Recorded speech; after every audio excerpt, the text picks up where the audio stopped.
I didn't know it was wrong. As a child, you trust the people who are supposed to protect you, without question. My father was my hero, or at least I thought he was.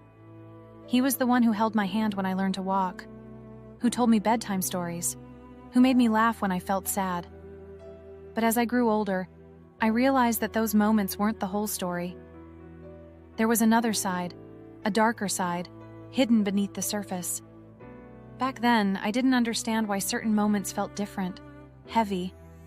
Why I felt small and trapped whenever he called me into his room, his voice calm but insistent.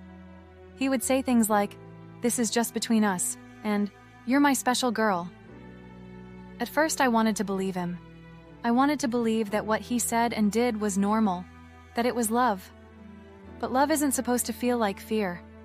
I remember lying awake at night, staring at the ceiling, feeling a knot in my stomach that I couldn't explain.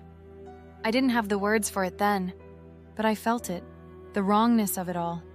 It's strange how the body knows something is off long before the mind catches up. The worst part was the silence. He made sure of that. "No one will understand," he told me. "If you tell anyone, they'll blame you." I believed him. Of course I did. I was just a child. How could I have known better?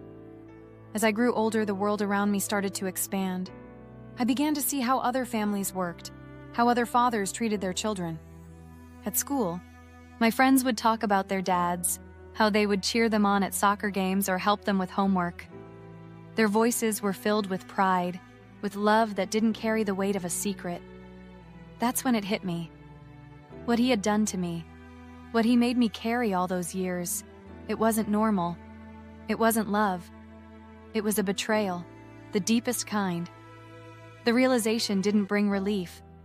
It brought anger. Anger at him for stealing something so precious from me, my trust, my innocence. Anger at myself for not understanding sooner, for staying silent, even though I know now that silence was never my fault. But breaking that silence was the hardest thing I've ever done. The words felt like shards of glass in my throat, cutting deeper with every attempt to speak them.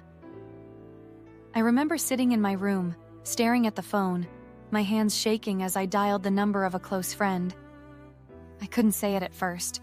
The words wouldn't come. But then in a rush of tears, they did. And you know what? She believed me. That was the moment I realized I wasn't alone. From there, I began to rebuild. It wasn't easy, and it wasn't quick. Speaking out didn't erase the pain or the memories, but it started something important. It started healing. I've learned that darkness only holds power over us as long as we stay in it. When we speak, when we share our truth, the shadows begin to shrink. If you're listening to this and you've carried a secret like mine, I want you to know this. It is not your fault. You didn't deserve what happened to you, and you are not alone. The road to healing is long, and it's not always straight. But every time you speak your truth, every time you take one small step out of the shadows, you reclaim a piece of yourself.